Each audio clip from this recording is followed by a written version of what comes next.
Welcome back to the Gridiron Grind with Andrew and Lance. Today we're going to look at how the Eagles and Vikings fared in week three. Spoiler alert, we both won. But first, how are you doing, Lance? Andrew, I'm here. I got a little frog in my throat, so apologies to those listening, but I'm here. I'm here and ready to go and ready to talk about football. It was a good week. It was very close to being a sad week, but it was a good week. Yes, it's week three, we're grinding, we power through. We're just like players on an NFL team. We have some aches, we have some pains, we have some bruises, but it don't keep us down. We keep pushing forward. I like that. Yeah, absolutely, man. But I mean, my opinion, I think we got to start with the Minnesota Vikings. Um, Eh, I mean, they If that's totally what you want took to me by do, I don't surprise. mind. Yeah, Yeah. let's do I it. don't mind. Yeah, so last week in our game picks, you were a little skeptical, which made complete sense. I didn't. I still had faith. I didn't think this would happen. Nobody thought this would happen, but I thought that our defense would be enough, and then Carson wants to make enough plays. Um, and to get down to it, there's a couple key factors here, and honestly, it comes down to two players returning. Christian Darrisaw on the offensive line, because as you know, with Lane Johnson, when you have a top five tackle and they miss time, the drop off from that tackle to your backup is huge. Look at Trent Williams with the 49ers. Anytime he misses a game, they have a like 500 record at best. When he's in the game, they are hard to beat. And we were missing Christian Darrisaw for 2 weeks, and our O line wasn't playing horrible, but that left side just gave up pressure after pressure every single time. But Darrisaw was back, and offense was looking so much smoother, which makes me more excited for when McCarthy comes back because McCarthy has some other issues other than the O line. Absolutely. He's not making decisions quick enough. Carson Wentz on Sunday was throwing the ball in about 2.5 seconds after the snap, which is what you want. He was just quick. All right, there's an open guy, get it to him. Boom, boom. He wasn't taking deep shots. He was more intermediate to short passing game, which is beautiful. And Christian Darrisaw comeback has so much effect. And on the other side of the ball, Harrison Smith coming back had so much effect because he's not the same player athletically. Of course, he's not. He's not going to be hunting people down, getting interceptions, sacking quarterbacks left and right like he used to. He was called the hitman back in the day. That's not him anymore. But he is so smart, and the Brian Flores defense is so complicated that him out there on the field gets guys in the right position. There was reports over and over that he was getting our young linebacker Ivan Pace Jr. just moving him over a couple inches, like every single time. Like, no, you need to be here. Oh no, come over here a little bit. And Ivan Pace Jr. played so much better. He was kind of struggling the first couple weeks, just out of position, and Harrison Smith got him in position. Just him out there is just wonderful. And so to start with the offense, just as the game goes, Carson Wentz was fine.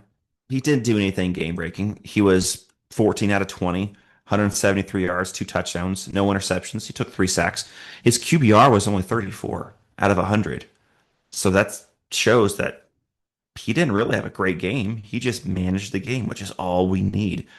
And our offensive line made way for our run game. We averaged 5.5 yards a carry. Jordan Mason, 116 yards, two touchdowns.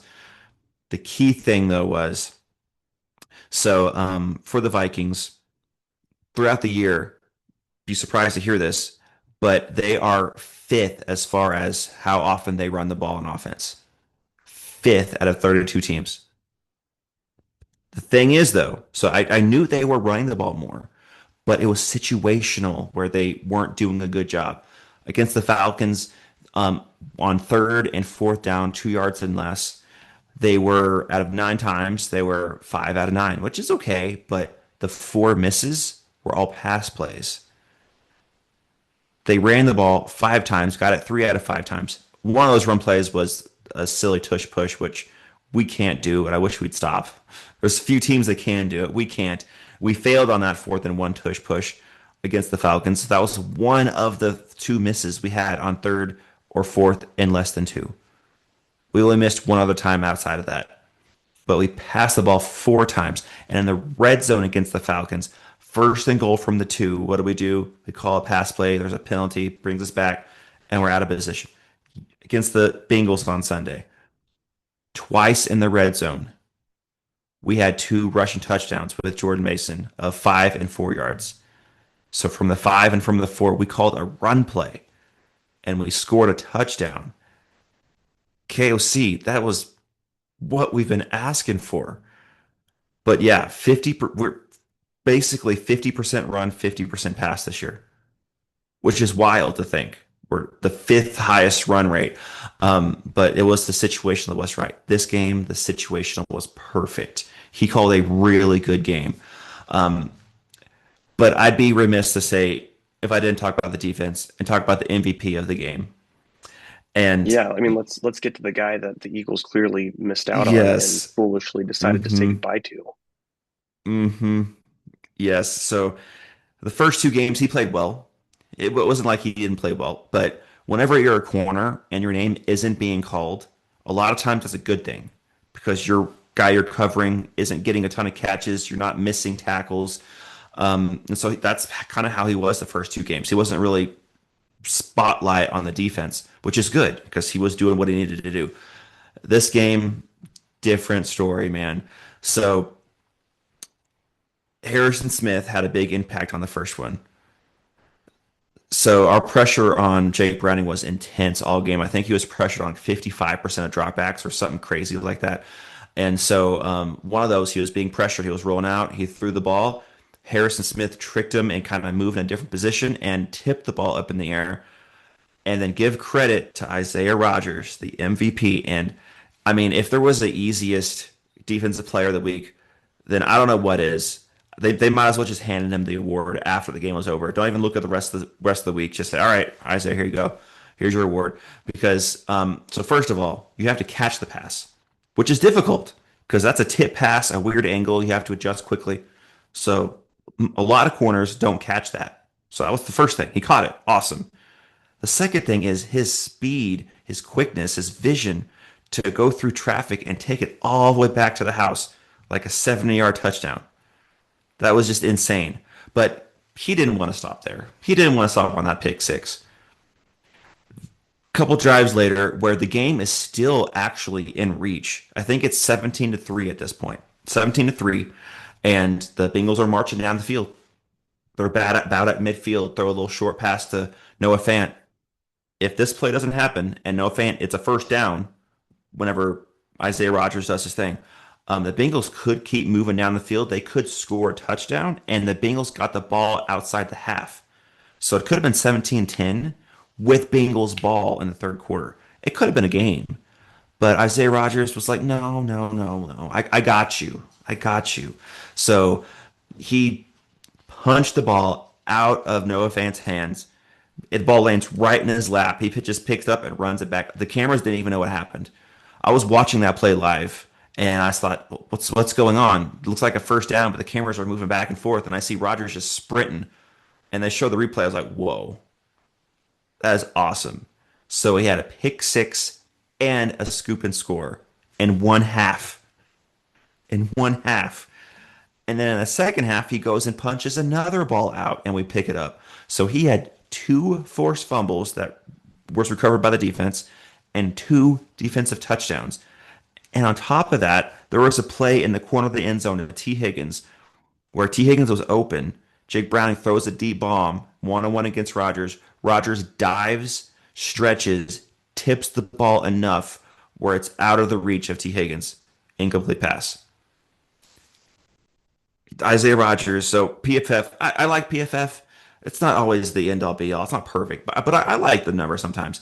Isaiah Rodgers had the first perfect PFF grade of this for this game. He had a 99.9.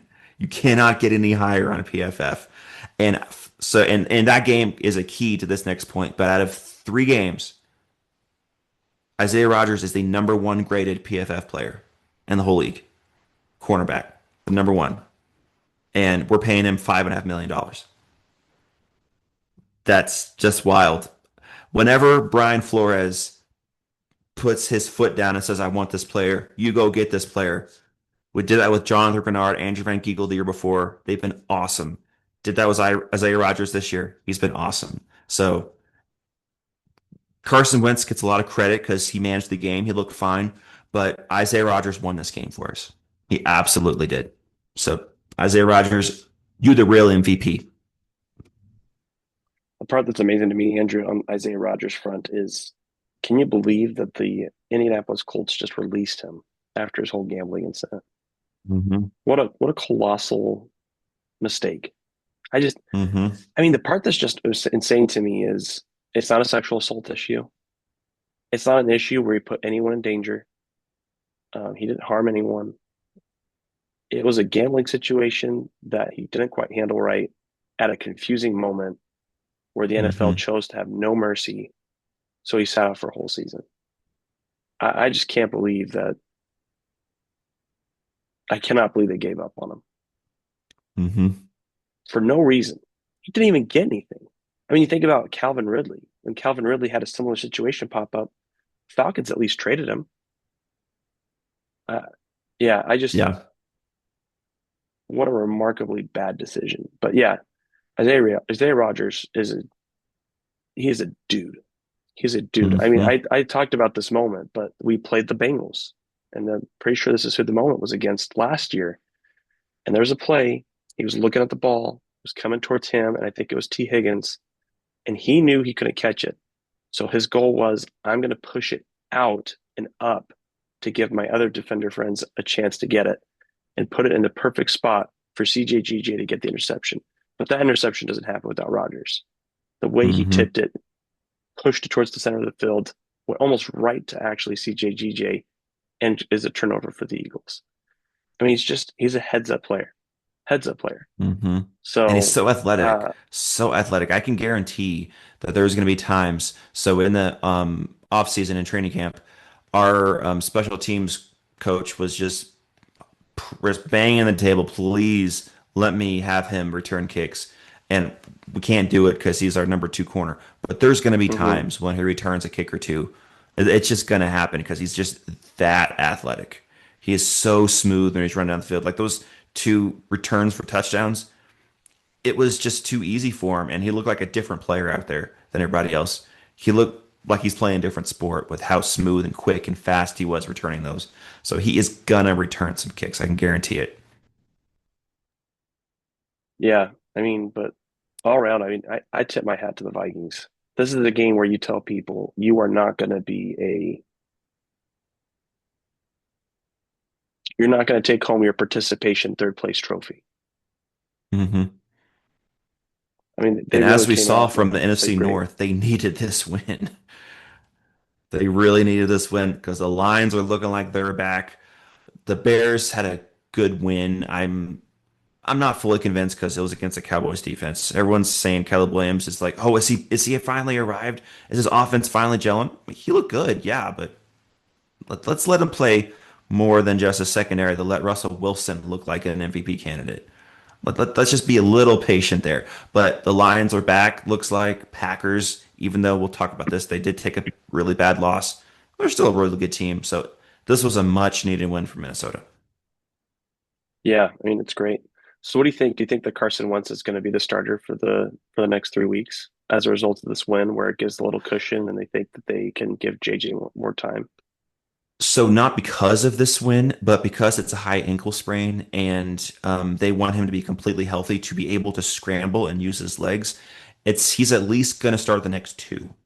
So the two overseas in London and Dublin, he's going to start those. Then we have a bye. So why play him at the week before the bye? Let him rest after the bye week. Then we'll assess, see where he's at. And I mean, Carson Wentz is going to have to play like throw in three touchdowns and 300 yards the next two games in order to keep the spot because he looked fine. But like I just said, his QBR was only 34. The professionals are saying that he was just meh, which he was. He was just okay, good enough to move the ball.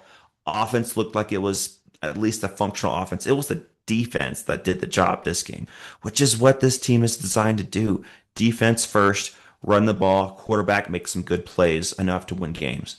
And that's exactly what Carson Wentz did. So it's not like he played phenomenally where it's going to keep McCarthy out. And as you know, because he's on your fantasy team, Addison comes back this week.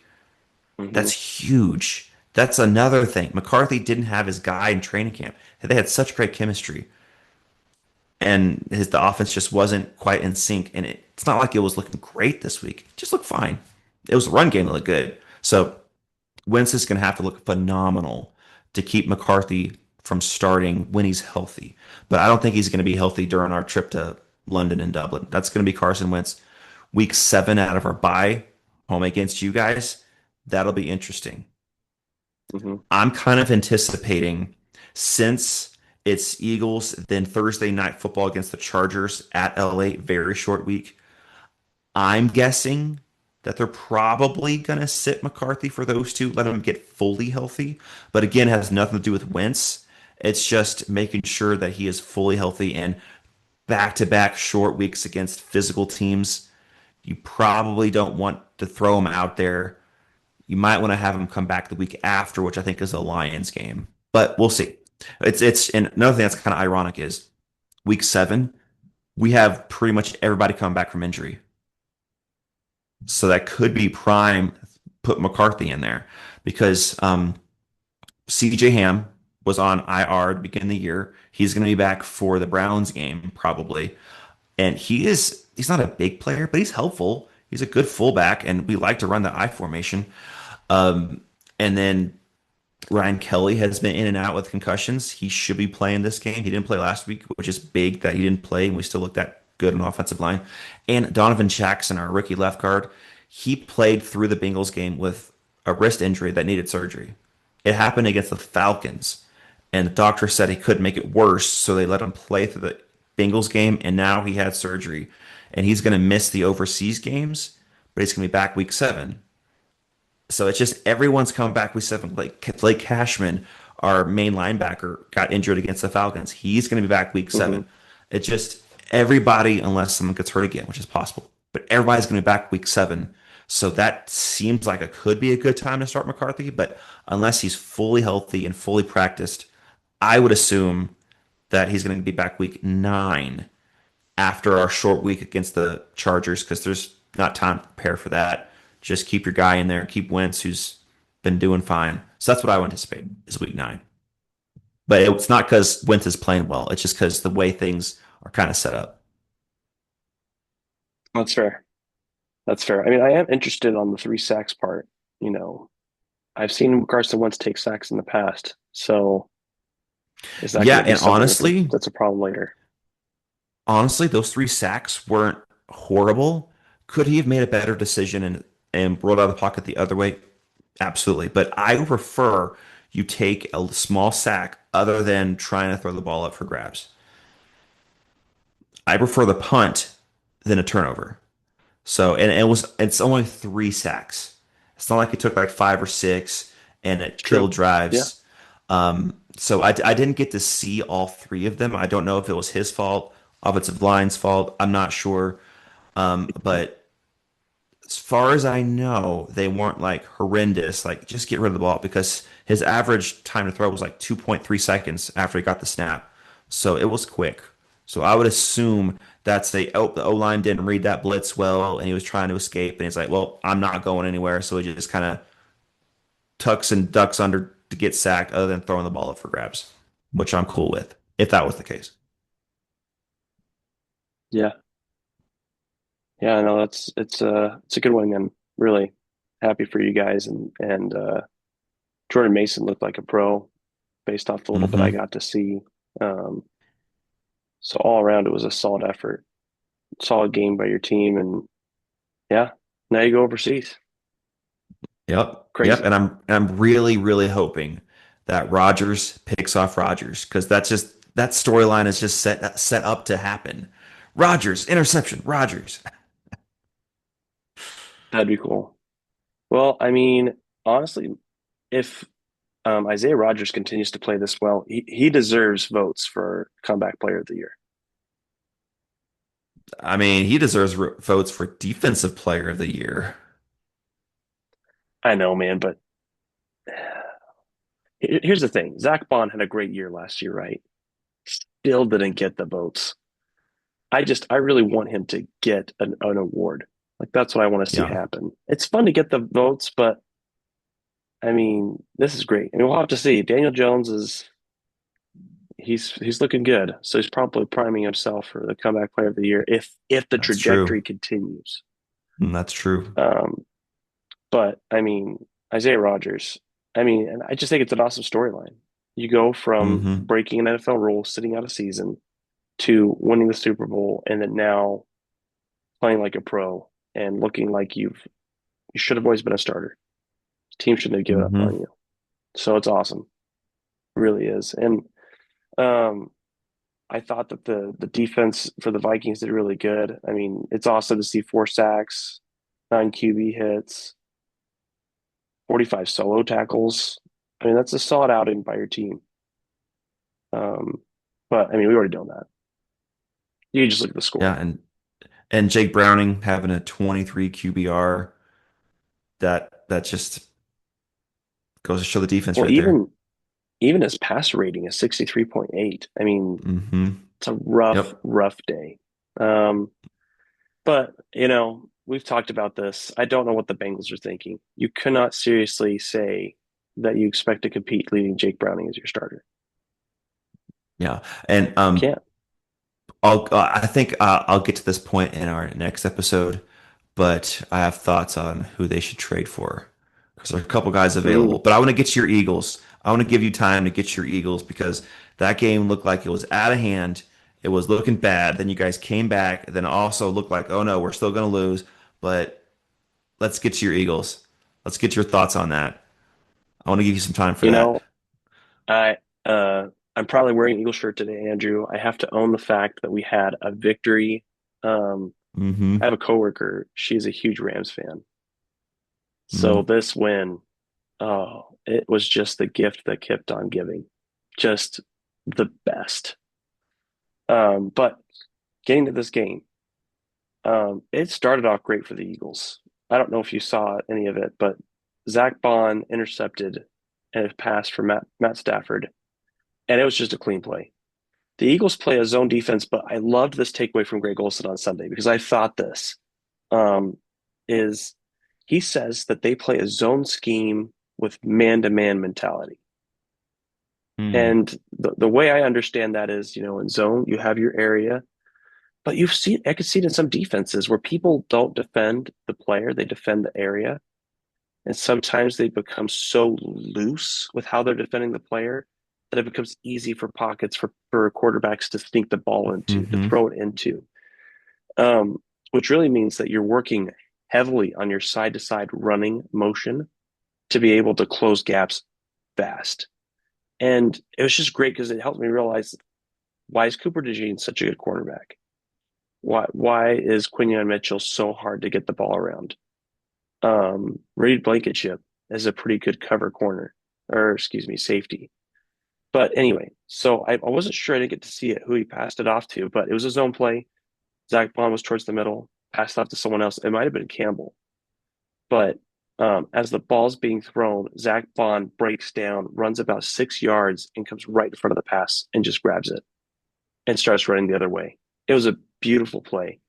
Um, he read the ball cleanly. He knew where it was going to go. Intercept the ball. Eagles go on offense. Um, that first drive, really, it went really, really well for the Eagles. Um, I just wanted to see how it break down here.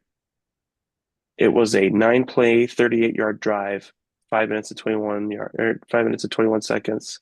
Score touchdown, touch push. I mean, it's feeling great. Here's the problem. We've kind of talked about this, but somewhere in the first quarter, Lane Johnson goes out. Everything Mm-hmm. changes. Um, I hate to be that guy because I know it sounds mean, but I squarely put the blame on offense on two people. And those two people are Matt Pryor and our offensive line coach, Jeff Stalin. Mm. Um, like, I just want to read this to you. It's a great summary. His name is Ruben Frank. He goes by Rube, but he does his observations every week. But that's what he said regarding Matt Pryor. I've been saying all summer I don't like Matt Pryor as a tackle. When he's played well throughout his 8-year career, it's been at guard. That's why I thought it made sense to bring Bradford Johnson. the person who replaced him during the game. He did such a great job last year as a swing tackle, and it just seems to make sense to have him back in that role. But it was Pryor who replaced Johnson when he got hurt, and it was painful to watch. Dude, it was absolutely painful. Pryor was the one who missed the block on Jared First and forced the fumble against Jalen Hurts that led to the Rams' second touchdown. Pryor played 5 drives after Lane Johnson left the game. Those 5 drives netted negative 10 yards Mm, and no points. He couldn't block anybody. Then Johnson came in and played 4 drives, and they netted 260 yards and 3 touchdowns. hmm That's the story of the game, That's man. that's huge. I know. That's how we felt with Justin School at our left tackle. We couldn't do anything. Then Darius comes in, and our offense moves. I hear you. I hear you.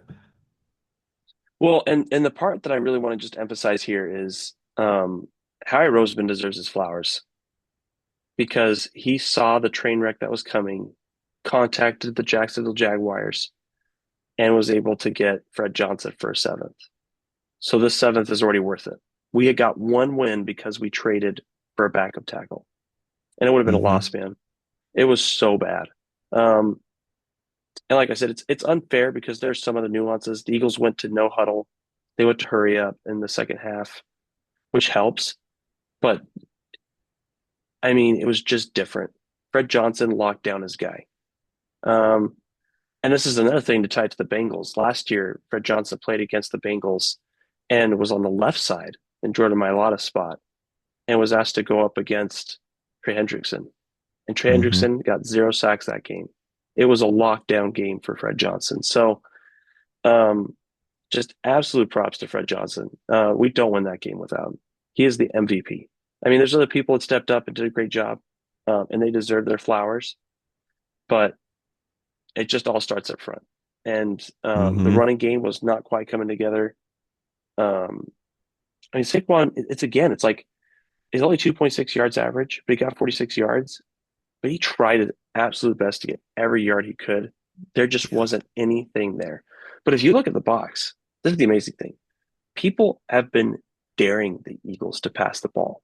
They've been going seven Yep. man in the box almost every game this year. In fact, I think every game this year, there's been a 7 man in the box configuration. And hmm so finally, they allowed um, Jalen Hurts to do his thing. And it was awesome. It was great to see Jalen Hurts be Jalen Hurts. He was 21 for 32, but I'd qualify that a lot of those incompletions came in the first half because Jalen just had to keep throwing the ball away because there's nothing he Yeah. could do. He did have a fumble, but that fumble was not on him. It was it was on Matt Pryor. I mean, it was such a bad. I mean, like, did you get to see the hmm game? I saw bits and pieces, and I saw that Jared first sack fumble, and I saw him just immediately get past that tackle, and Hurts didn't even know he was there, and pow! Yeah, I saw that. I saw bits and pieces. I saw like the fourth quarter, little here, little there, of the rest of the game, but I did see that play. I mean, it was just crazy, man. I just know Hurts is going to get flack for that fumble, but I mean, I'm just throwing this out there. He doesn't have an interception yet. He's done a really good job of just keeping the ball Hmm in a place where you're not going to harm your team. There's a couple throws that people were going on for, but dude, if you're a Philadelphia reporter and you give Jalen Hurts less than an A for this performance, you're insane. I mean, last week, sure, there wasn't much that happened. The first week, that was an A performance. I mean, if it wasn't for Fred Johnson, I would say the carry of the team on his back on offense would go to Jalen Hurts. But I mean, he did so good. AJ Brown, 109 yards, only six Yep, he got receptions. going. The Hmm dude just ate. But Devontae Smith, um, there were a lot of moments those catches came on like a third down or second and long, and he just whittled it down to the point where they could keep moving the offense. Dallas Goedert only had one catch. It was a 33-yard catch for a touchdown, but it was the offense just felt like it really was in sync in the second half. We were being the Eagles' offense. We weren't hitching a trailer to ourselves, slowing ourselves down. But I mean, even John Mechie and Jahan Dotson, they got their catches.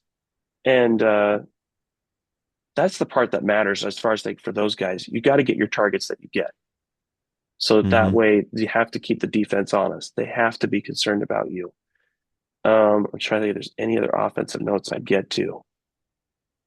I I don't have the AJ Brown quote pulled up, but I loved after the game when he was asked about it, and he basically just said, "You got to let us hunt.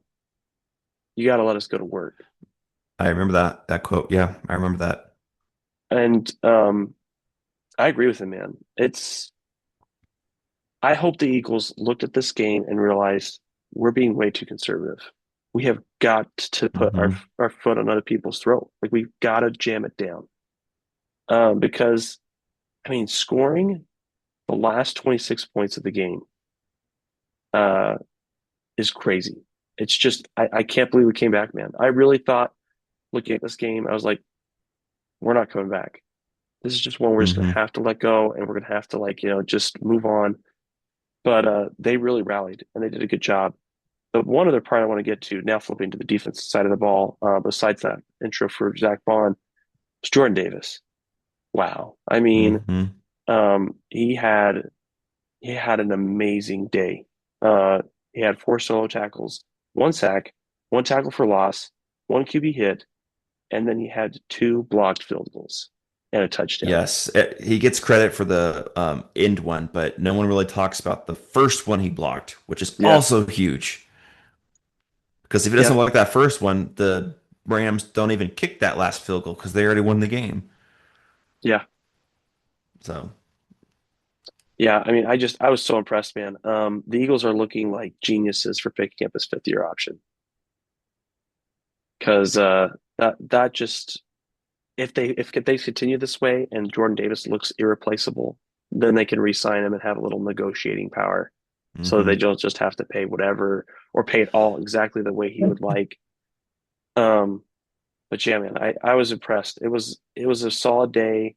There's a couple of things we could talk about as far as nitpicky. The running game, we just didn't seem to quite be in a good spot to stop the run. Um, got more yards than I would have liked to have seen. Blake Corum honestly played really well. He averaged 6.6 yards per carry. Kyron Williams played Yeah, good too, 4.7 yards per yeah. carry. Um, but I overall I was really happy with the passing defense. We gave a place. Devontae Adams, excuse me, got a good touchdown, and Hmm. Puka Nacua got some good catches. But we didn't Puka's gonna get do that. He's just different right. kind of player. He's just gonna do that. Yeah. But we didn't get uh, like really burned. I mean, there wasn't a big Hmm. play that I remember, like the first game, for example, against CD Lamb. There's several plays that I could think of where, like, man, we just cannot get burned like this every time. Got to Hmm. do better. Um, I have heard that Adoree Jackson is out next week, and I've heard that his backup Jacorian Bennett might also be out. So the Hmm. CB2 spot, not great, but we are facing the Bucks at a good time. Mike Evans is out. They're hurt too. Um, Yep. Godwin Offensive might line's not be banged up. back. Yeah. Yeah. So yeah, man, it's going to be interesting. I'm really interested to see how all those things turn out. But wow, I mean, watching that last play of the game, that kick, uh, Hmm. yeah, I mean, it was just really surprising. I was floored when Jordan Davis blocked the kick. We pick up the ball and he runs it back for a touchdown. I mean, and what a cool moment. I'm so happy for him because that might be the only touchdown he ever scores his entire career. He might never have another Hmm. touchdown. Um, but other takeaways. Jalen Carter.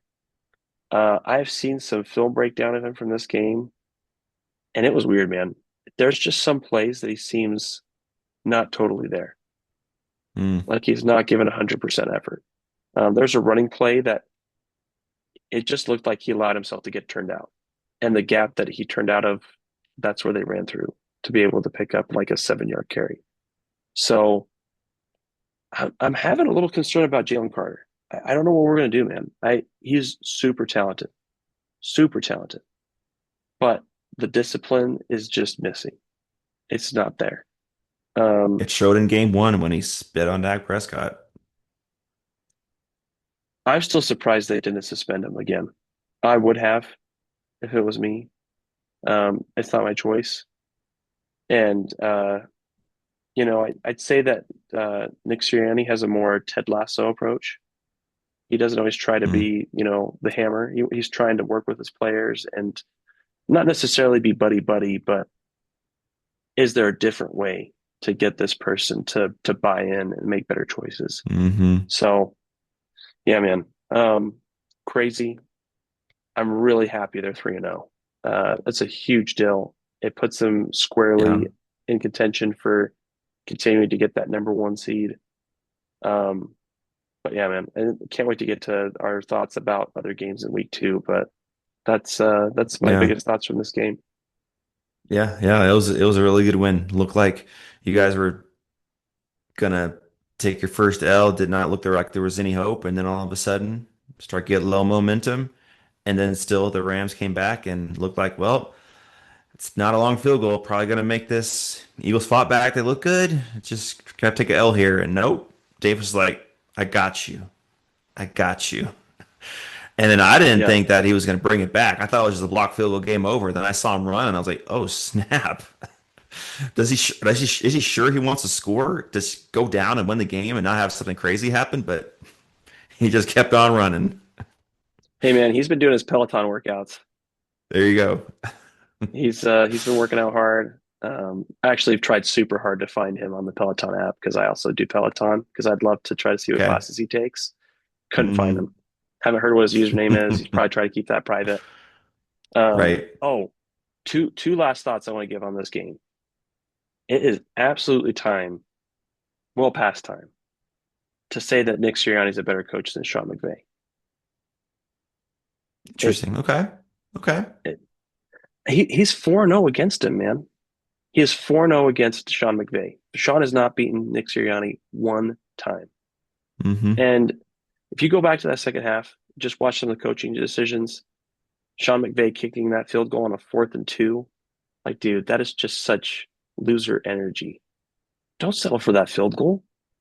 Like, have some pride in your offense. You have an amazing offense.